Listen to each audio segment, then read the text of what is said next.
All right. All right. All right.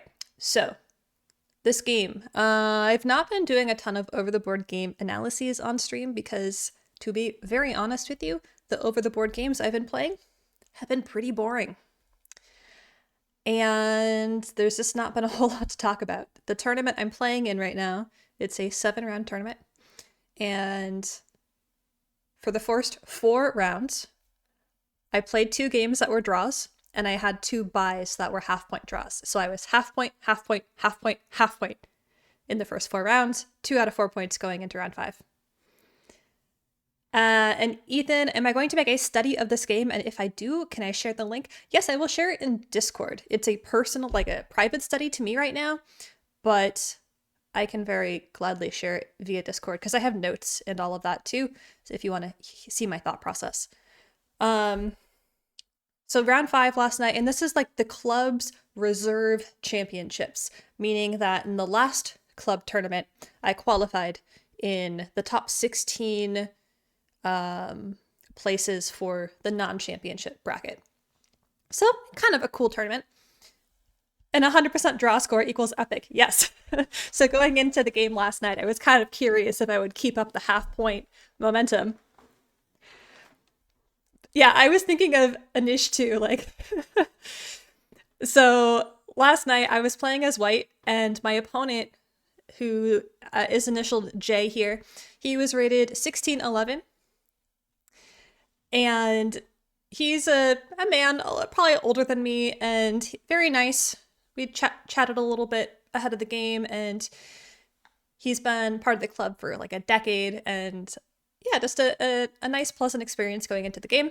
So to start, I play d4, and he plays g6. So I'm expecting some kind of modern opening. Maybe we'll get some King's Indian transposition. And I have been really burned out on chess recently and have not been putting any time into studying my openings. Just kind of going with the flow. So I play c4. Nothing wrong with a good old c4 here. And so opponent does play g7 with the bishop. And I bring a knight out because usually in this fianchettoed bishop type setup, I try to grab a really big center. And then if there's a pawn push here, I can either lock it or exchange. There's ideas. So imagine my surprise when my opponent here plays c5. I was so excited by this move because I don't think I've ever seen it before. And I've played a lot of chess, but I've never seen this before. And it's a book move. And what's kind of exciting about it is it's a very sharp response to d4, c4. Usually Queen's Gambit type positions aren't very sharp and aren't very tactical. All right, and in chat, I'm seeing people say Sicilian Dragon or Benoni. Knight G5 says a beef eater. Yeah, I don't quite know the name of this one, but it's almost like a modern combined with a Banco Gambit. I'm not sure. So I was just excited to play an aggressive game of chess because I had a feeling that's what my opponent was going for. He sees that my over the board elo is 1163. So maybe he's hoping to trick me tactically, which is completely fair. This move signals to me immediately that he is playing for a win in this game. So I don't know any theory here, and I'm thinking to myself, okay, there are 2 things attacking the d4 pawn right now. I don't really want to give up a central pawn, but I don't have a great way around it. I could push my pawn to d5. I don't know if I love committing to that idea yet, because then the bishop could take the knight, and so I said, you know what? I am going to have my opening plan just be to develop. Just be to develop, because if my opponent is trying to be aggressive and attacking, at least I can get my position solid while they potentially waste time on some silly nonsense moves. So I play knight f3. This is a book move, it's fine. Yeah. All right, Lembit, you and I are knight f3 twins here. And opponent plays d6. So I spent a little time thinking, where is my dark squared bishop going to want to end up? Right now, it has this nice diagonal, but it can't stay there because my rook isn't connected to anything. So maybe I could put my bishop here. Maybe it goes for a fianchetto to stare down the other bishop, but I'm not sure yet. So I say, you know what? Even though I like this diagonal for the bishop, right now, I don't think it gets to stay there. So I play e3, deciding to lock in my dark squared bishop. And opponent takes, relieves a little bit of tension. I take back with the knight. Engine thinks that taking back with the pawn was stronger, but I'm completely out of theory here. I don't really know the ideas of this position. So I took with the knight to try to just, I don't know, it just felt better to me to take with the knight.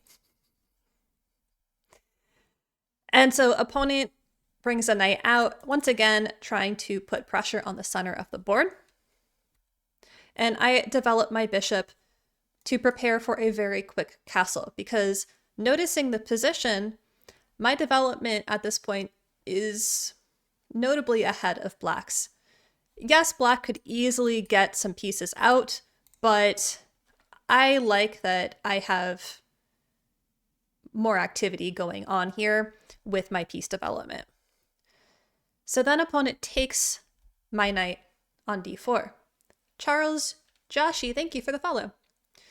So he takes my knight, I take back with the pawn and say, okay, yes, I don't have two pawns in the very center, but at least I still have the DC pawn pair and still pretty close to castling and finishing up development. And the nice thing now is that this bishop does have that diagonal open again. Opponent plays queen b6. I'm going to turn off inaccuracies in the notation really quickly because we don't need to see all of that.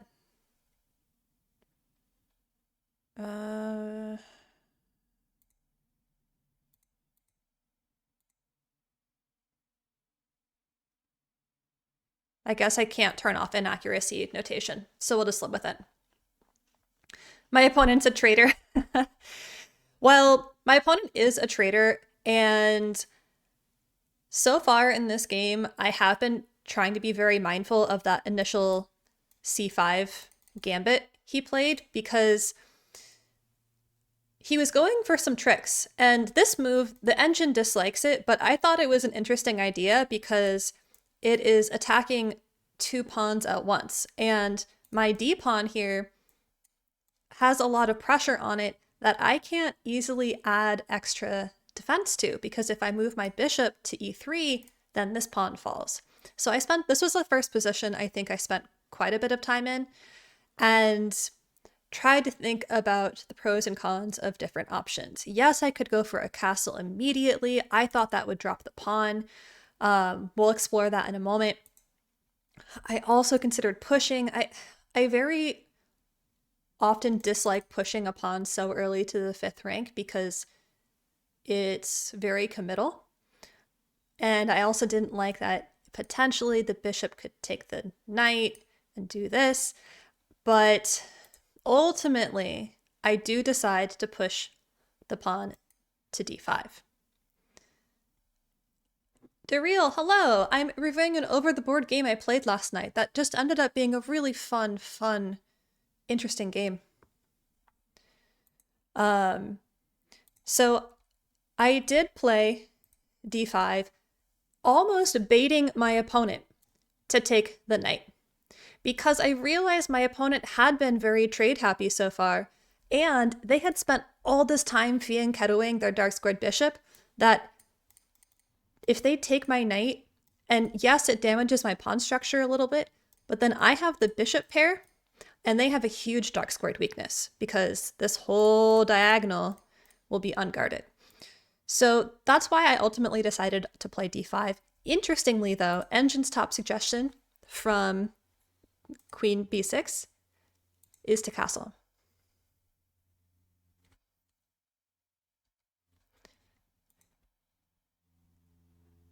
And Sergeant Major, isn't bishop taking the knight a dream come true for white?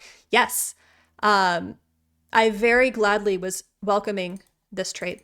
But I want to show you what happens if instead of d5, I castle, because I didn't think deeply enough in my calculation. Because in my mind, this was a free pawn. Except it's really not, though. It's a blunder. And why is it a blunder? Knight a4 hits the queen, forcing her off of the diagonal where she is defending. So you win material in that line, and I didn't see it. And Derail, I do play games at night. My local club has a tournament where every Wednesday night they have a classical game starting at 7 p.m. It makes for a long night, but it's a cool format to get over the board practice.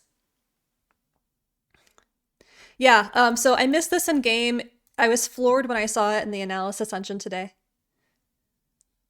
And what if he takes queen takes pawn instead? Oh yeah, let's explore that. So if queen takes pawn, then... look at this. Look at this. So the same knight poses a different type of threat. Hitting the queen immediately. And then from here, I imagine queen takes. And before we take... Now, we do take back immediately. And in order to stop this fork, the king has to ruin castling rights. So down a pawn, but with king safety and castling compensation. Derail, you don't like games at night? Yeah. It works for me. I actually find that I play chess a lot better in the late afternoon, evening time. So a nighttime tournament works really well for my brain. And he had queen retreat options too. So knight d5 is what I landed on. And imagine my surprise when my opponent does actually take my knight. I take it back. And now we have several things to notice in this position. First of all, like I mentioned, I have the bishop pair, opponent does not. Second thing to mention is this diagonal is very, very tender for black. Third thing to notice here, black's king is still in the center of the board. My king is, but it's one move away from not, whereas black's king is a couple of moves away from not. So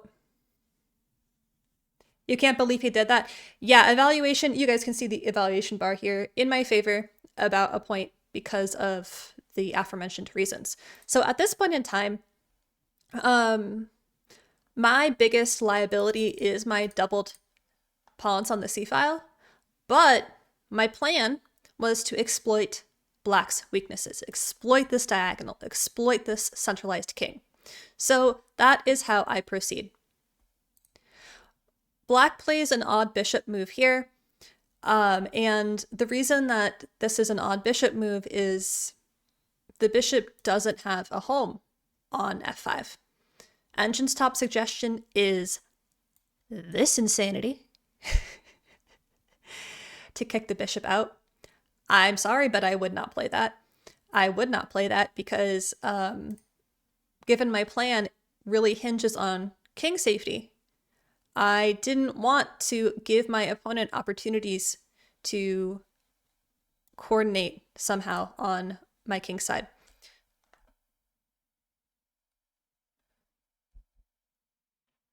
And T-checks, oh, hello. Any chess player better in the morning is a freak of nature.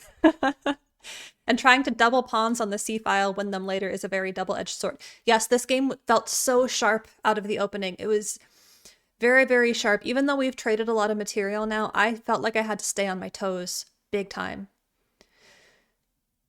And bishop b5 is pointless. Can't play e6. Yeah, there's a ton of pawn issues happening for black because of the dark squares here. But instead of going for g4, I throw in a4 check with my queen, forcing black to make a decision to either waste a tempo retreating the bishop or ruining castling rights for the king. And T checks, do you think g4 is a worthy move because that bishop stops the rook from going to b1 later? That's a good point, but my queen move accomplishes almost the same thing. And now opponent does play bishop d7, but here's part of my plan is, yes, I knew it would provoke the bishop to move backwards, but black's best piece right now is the queen. And because he'd been so trade happy and pretty just sharp with the opening type play, I proposed a queen trade, saying, hey, you like trading so much, trade me, undouble my pawns, my position's way better in that case, let's go. And I also realized that if he doesn't want to trade queens, then I start to get targets because I am going to be controlling the semi-open file. And then my plan can start to formulate. Maybe at some point I can bring the rook over to the b file, start attacking, because my attack is going to be a lot quicker in coming than black's because black's pieces aren't coordinated yet. Exactly, T checks. I either bully the queen away or get a favorable trade. So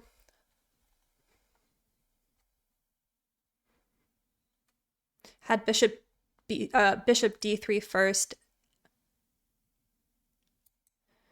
And so he does actually move the queen away. The engine has a really interesting suggestion here, saying, you know what? Trade me. Trade me. And engine suggests that black's best try here was to bring the knight out, finish developing, get the king to safety. Mr. Ice, hello, welcome. And yo, what up? You have a question about the Slav. I'm reviewing a game right now, so I can't quite visualize that at the moment.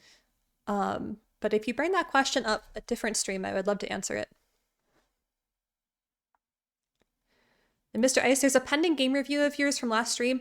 I have to have a really short stream today, so I'm basically just tuning in to do this game analysis. So hang on to it for next time. So engine does suggest that this knight f6 move was the best try, which I think is really interesting because then me trading queens wouldn't really be beneficial because it actually opens up their rook and my a2 pawn isn't doing so hot here. But that's not what got played in game. He does retreat his queen back to c7, and then I make an inaccuracy, but I decide to continue development, maybe just adding a little bit of pressure to this tender section of the board. Like these 9 squares is where all of my play is evolving and revolving around. Ah, Melchior, sorry about that. I can allow that for you. And engines are scumbags. I don't know why that got flagged. So that's why I brought my bishop out, just finishing developing. I have a quick, handy castle ready anytime I want it. And so this really does provoke b6. And I wanted to provoke b6 because eventually I was thinking maybe an a4 could come up to start the storm, right? My attacking chances are primed and ready, whereas black's attacking chances are nowhere to be seen just yet. I also liked having my bishop on 3 to potentially centralize if needed. The immediate a4 looks really sharp. Yes, a4 is in the back of my mind this whole game, but I didn't want to play it just yet. And the reason I didn't want to play it just yet was because I thought that an a5 reply would be really annoying, because if my queen is on b4 and a5 is played, my queen has to retreat because b5 is covered by the bishop. So another reason I put my bishop on e3 was that if a5 is played, then b6 is available. Yeah, so cheat checks, that's the preparation move I had to make here. Yeah. Yeah,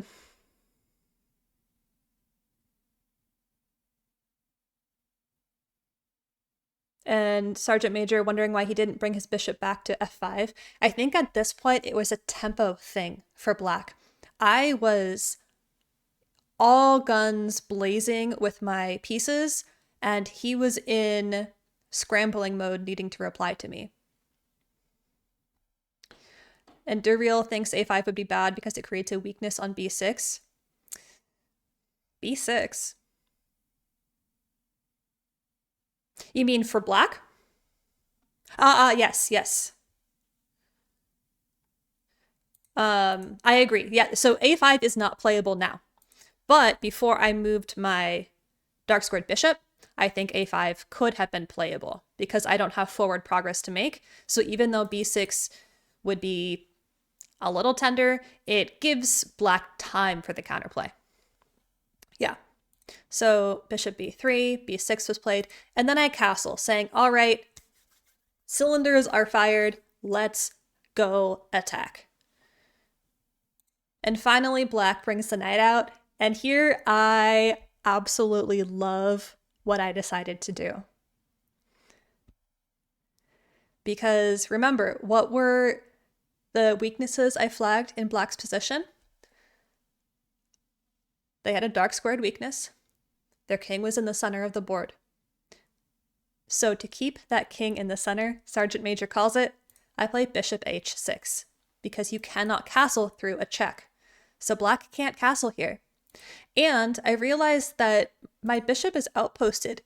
The knight can't even kick here, because if the knight tries to kick my bishop out, I can slide my bishop to g7, threatening the rook, forcing the rook to move. Then my bishop can retreat, and castling is no longer available to black on the king side. Black is miserable now, exactly. So we see a variation of that happen. Black tries to centralize the knight. I play bishop g7. Black moves the rook out of the attack, and I slide my bishop to the center of the board. Very important point to note here. If I had retreated my bishop this way, my bishop is in trouble because it can get locked pretty quickly. It's not the end of the world, but it makes me have to reply to annoyances I don't want to deal with. So that's why I had to retreat the bishop along this diagonal instead. And I could bring it back to the same starting square with an extra move this way. So black at this point, I think he's scrambling for any kind of counterplay he can. He's grasping at straws, trying to line up on some kind of file, targeting my doubled pawns here. And I try to think, okay, I still want to continue focusing queenside. And he does want to play knight d2. He wants to play knight d2, or he wants to play knight c5. The advantage of knight d2 is that it puts enough pressure on the c4 pawn that it will fall. So I play rook d1. It's not the most accurate move in the world. A slightly more accurate move would have been to slide the queen back to b2 to guard the d2 square. Because the queen is leading this attack, that pawn isn't going to go anywhere. But I brought my rook over, also giving my rook a little bit more flexibility. Maybe there's some kind of rook lift I could explore, keeping my options open. And once again, black is trying to grasp at any counterplay straws he can find. He starts pushing pawns in front of my king. And if you've joined me for any game review streams before, you'll know that pawn pushers are really scary to me. So you'll be very proud that I clocked this as not being scary at all. Cruz, hello! I'm not playing viewers today. Good to see you, though. And he plays h5. He could have done that earlier. Yes, I think h5 has been a move on the table for a little while now. And Engine really wants me from this point forward at several points to play h4. Just stopping it. But I decide that if he's pushing pawns, I can do that too. But my pawn pushes are going to be scarier. Here comes the a4 push that has been considered for several moves now. Cruz, which days do I play viewers? It really varies. My streaming schedule is pretty loosey-goosey right now. But it will always be in my stream title when I do. So a4 is played. He does get his knight to a pretty dang annoying outpost on c5. And you know what? That knight is going to just be a thorn in my side for a little while. The good news about the knight being there is that it's congesting Black's position so that the c-file, where he spent quite a bit of effort bringing his major pieces, the c-file is completely shut down now. a5 is on the way, exactly t-check. So the knight found a good spot, but it's not quick enough because a5 is coming, and then even knight a6 isn't fast enough because I can just keep on eating. So here comes a5. Rook b8 is played. So I capture, and he captures with the rook, which is a big mistake. And I don't play this perfectly. I play queen a5, trying to add pressure to the a7 pawn, realizing that I thought that Black's best option here would be to retreat the rook back to b7. Then I could force a trade, and because of the king in the center being still very congested behind material, I could double my rooks on the a file or the b file, get that isolated pawn before it poses any problems, and be in pretty good shape. So that's what ends up happening. Rook goes to b7. I take, he takes, and then I bring my rook from d over to b to claim the open file for my own, also posing some pretty devastating lethal attacks on the back rank. This looks really good now. You'll see the evaluation bar, it has never really gone above 1.5 for me, but it has never dipped below 0. So this entire game, I've been putting pressure on Black. Okay, and a couple of you are saying that queen a5 is what you would have played. What did Engine prefer instead of this laser idea? Engine prefers queen a3.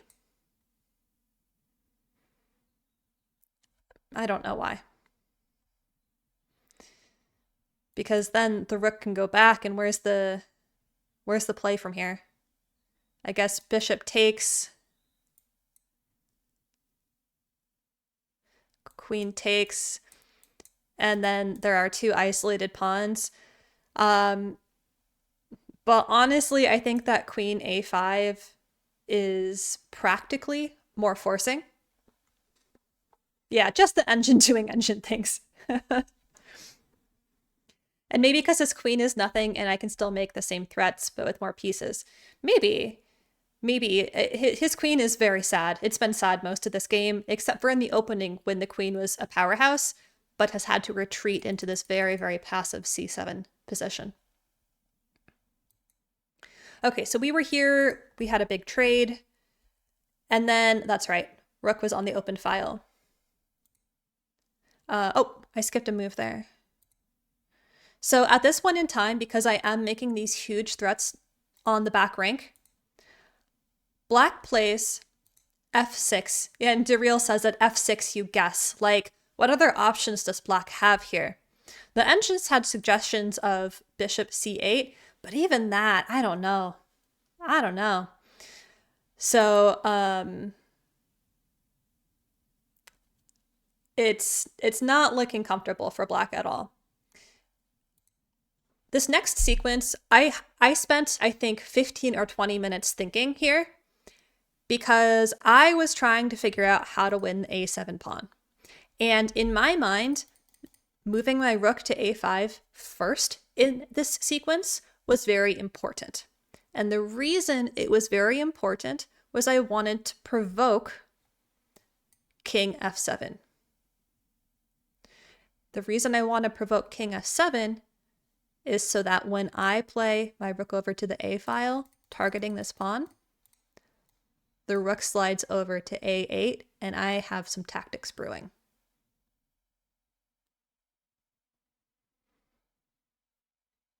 And T-check says bishop c8 has merit. It allows him to play a6 and save the pawn.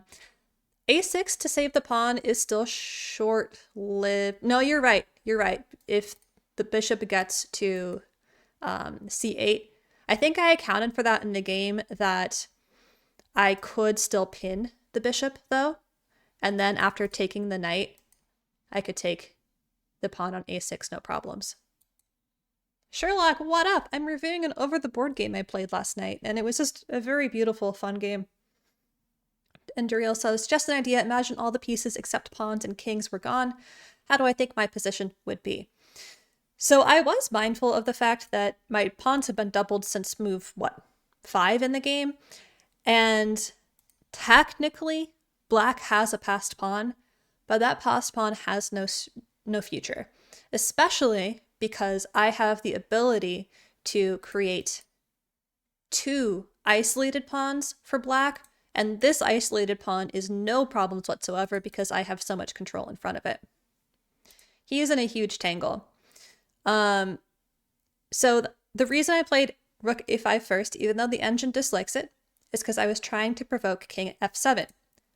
And that is what my opponent plays. Lembit, welcome back.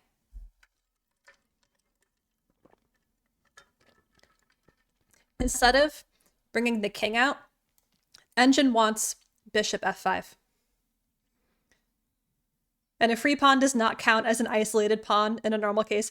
That's true, but this pawn is shockingly hard to get rid of in this middle game tangle. So I wasn't 100% confident it wouldn't be a pass pawn, depending on how the cards fell.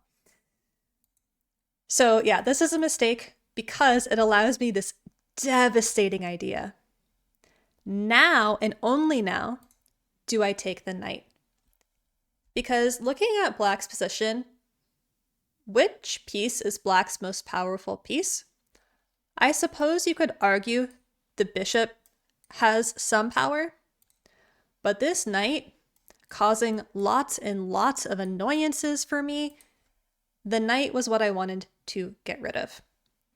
So I was proud of myself because usually my brain can be kind of rigid, and I was like, oh, bishop pair, I can't get rid of the bishop pair for a knight. Except that that knight is way better than my dark squared bishop in this game. So bishop taking is a great move. And black has to take with the pawn, because if they take with the rook, they're going to be in the same situation, except that my rook is going to win a pawn guaranteed. Where in this way, maybe black can hope to save on or hold on to the a pawn for a little longer. T-Chex, that's a great quote. Steinitz, who said, the bishop pair should be prized but not spared. Yes. So it was time for my bishop pair to go. The material on the board appears equal, but the position is far from balanced because of pawn structure and because of the different square and file control. That is a nice quote. I'm going to pin that. I like pinning interesting quotes. And Lembit, bishop f3 looks good now at first glance. I agree. I agree. Now, I play my only mistake in the game here. Random 1200, you think black has a slight advantage here? And why do you think black has a slight advantage here? Because of the doubled pawns? Interestingly, white has a pretty crushing position. My pawn endgame is lost.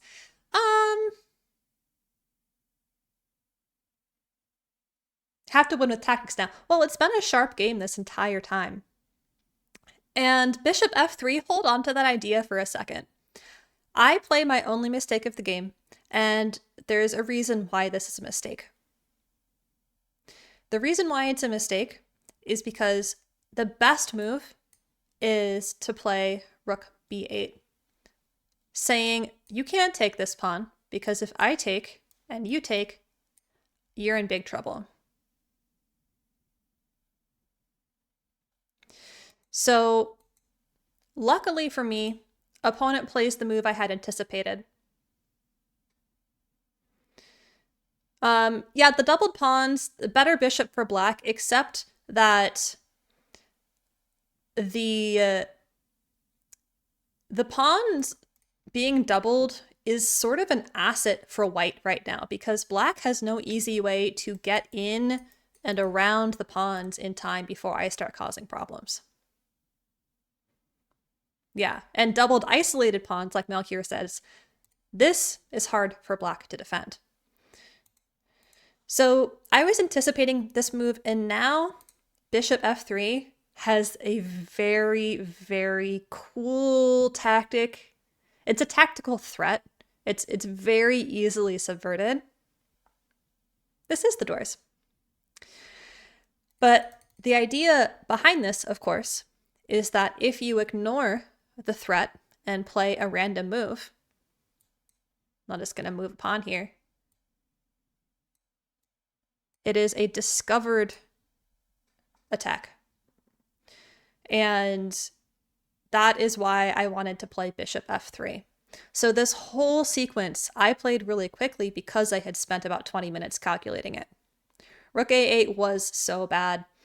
And so my opponent does spot the huge threat, and I realize the counter threat that I can't take a7 just yet. So I spend one tempo, double or discovered double attack. Exactly, Ethan. So I do spend one tempo to create a lift. And the evaluation of this game is back to equal because black has managed to find enough time to maybe carve out some kind of counterplay here. But they don't capitalize on it. I think that playing rook b3 instead here was one of very, very few moves that would have kept this game a draw. But instead, they play f5, and f5 is... it's a nail in the coffin. Because for those of you in chat who have been saying that the bishop is their most powerful piece, not anymore. Completely cutting off that bishop from one of its sides of the board. f5 is a legal move. Yeah. So here I do take the pawn, and my opponent starts to crumble a little bit. Yeah, I don't know what their thinking was with f5. Maybe they're still trying for some kind of storm. Maybe they didn't want my bishop to... I genuinely am not sure. But this is a mistake. And I don't play it perfectly. But I realized that the way the opening and early middle games went, usually the expression is piggies on the 7th rank or the 2nd rank. Because that's usually where the most pawns are and usually where you can cut the king off. But in this game, we have piggies on the 6th rank. So I didn't want to trade here. I didn't see how it was beneficial for me.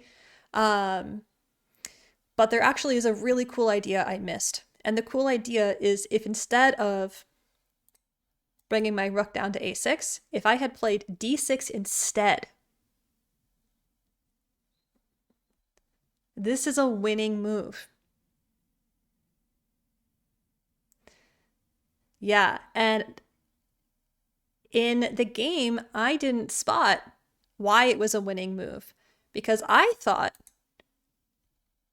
I'm just voluntarily giving black connected pawns in the center. That seems terrible, except that bishop b7. Isn't that a beautiful move? And even if this bishop or this rook moves out of the attack, then you can slide back and win the rook.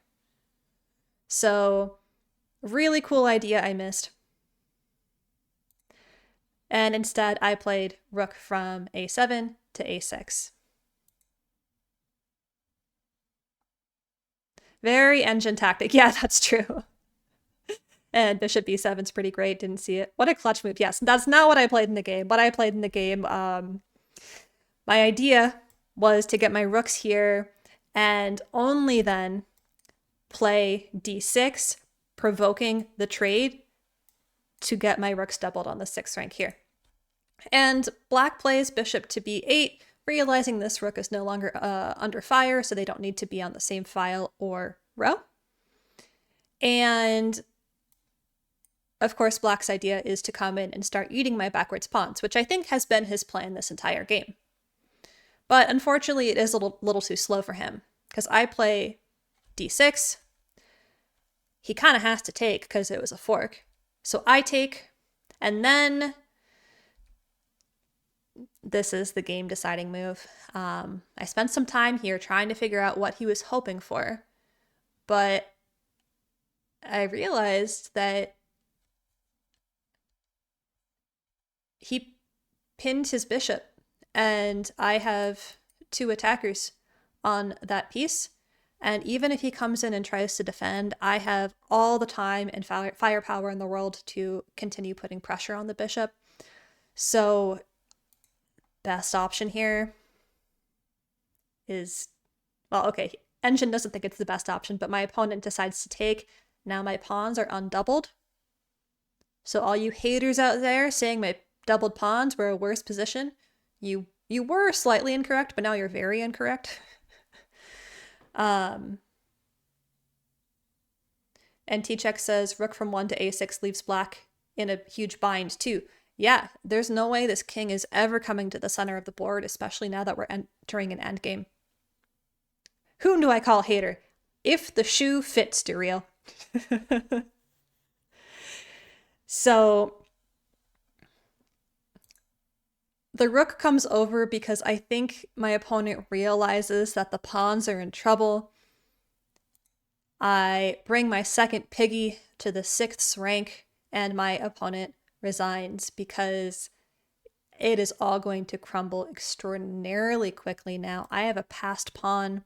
All of the pawns are going to fall, and it was a crushing advantage to me. So he had very good sportsmanship here.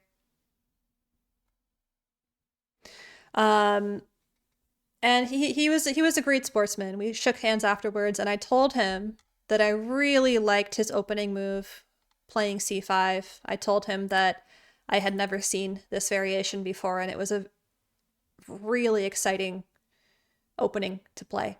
And then he told me, he said, and I quote, he said, "You are a very good chess player."